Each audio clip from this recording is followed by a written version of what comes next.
A single drop of blood.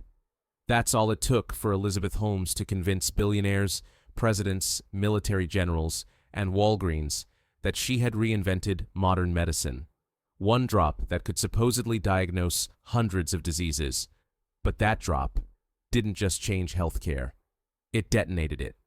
This is the story of Theranos, the $9 billion startup built on confidence, and a device that didn't work. Welcome to the $9 billion lie. Let's rewind. Stanford University. A determined 19-year-old named Elizabeth Holmes walks into her professor's office and says, "I'm going to change the world." Professor: "Awesome, but learn the basics first." Instead, she drops out to found a company with a name that sounds like either a biotech firm or an evil Marvel villain. Theranos. Her idea? A blood testing device the size of a toaster that could run 200+ tests with just a drop of blood from your fingertip. No needles, no vials, no problem. Except for one tiny detail. It was scientifically impossible. But Silicon Valley investors don't care about science. They care about confidence.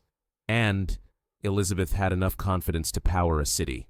She adopts the black turtleneck aesthetic, drops her voice an octave, stares intensely into people's souls. And suddenly, she's not a college dropout. She's the next Steve Jobs. Theranos becomes the hottest startup in Silicon Valley overnight. Elizabeth tells investors the Edison machine can run hundreds of tests instantly. She says it's revolutionary. She says it will disrupt medicine forever. Investors: "Take my money." Scientists: "Take a basic chemistry course." She builds a star-studded board. George Shultz, Henry Kissinger, James Mattis. Basically the Avengers. If the Avengers had absolutely no medical qualifications. The hype is insane. Magazines crown her the youngest self-made female billionaire. Theranos hits a $9 billion valuation. People start describing her as visionary and once-in-a-generation genius. And for a moment, it looks like she's unstoppable. But there's one problem. None of it is real. Inside Theranos headquarters, the truth is spilling everywhere. Unlike the tiny amounts of blood the Edison can't actually handle, the machine doesn't work, not even a little. It breaks down. It overheats. It produces results that make zero sense. Employees run tests on the same sample and get completely different outcomes.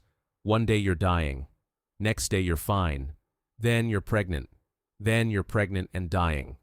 The science is broken, the engineering is broken, the idea itself was broken from day one. But instead of admitting it, Theranos doubles down on the lie.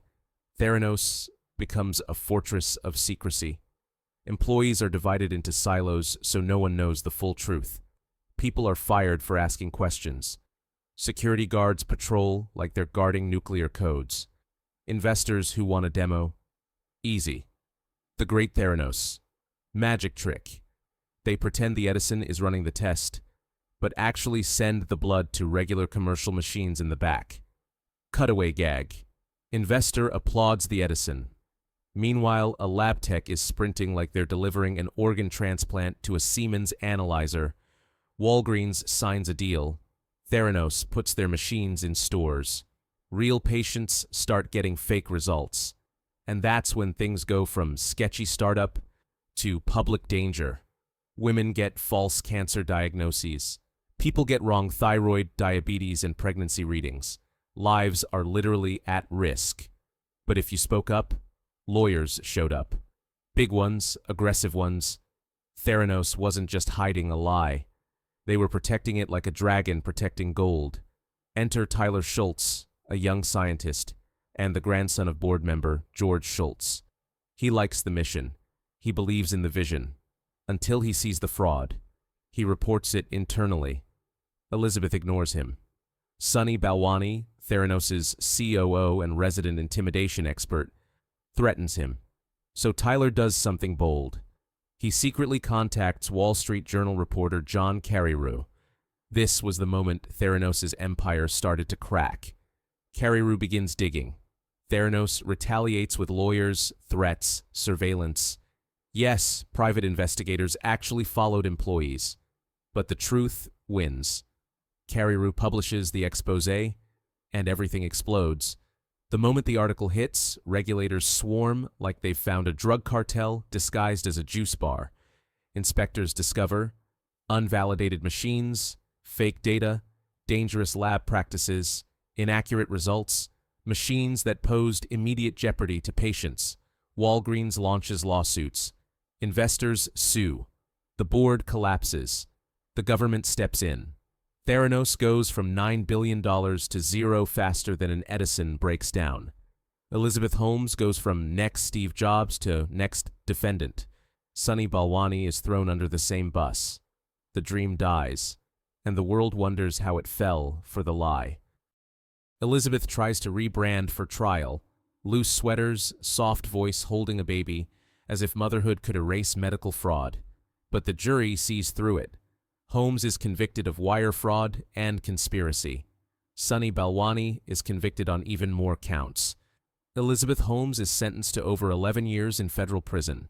Sunny gets nearly 13. Theranos dissolves. Employees scatter. Investors write off hundreds of millions. And Silicon Valley pretends it had nothing to do with any of this. Today, Elizabeth sits in a Texas prison camp. Not a single turtleneck in sight. Theranos wasn't just a scam. It was a warning. A warning about blind optimism, about worshipping tech founders, about valuing confidence over competence, about letting fake it till you make it go too far, especially in healthcare, where real people get hurt. Theranos didn't collapse because the technology failed. It collapsed because the truth eventually showed up. And the truth doesn't care about buzzwords, TED Talks, or turtlenecks. If someone tells you they can diagnose 200 diseases from a single drop of blood, ask them to show the science, not the story. This was the $9 billion lie.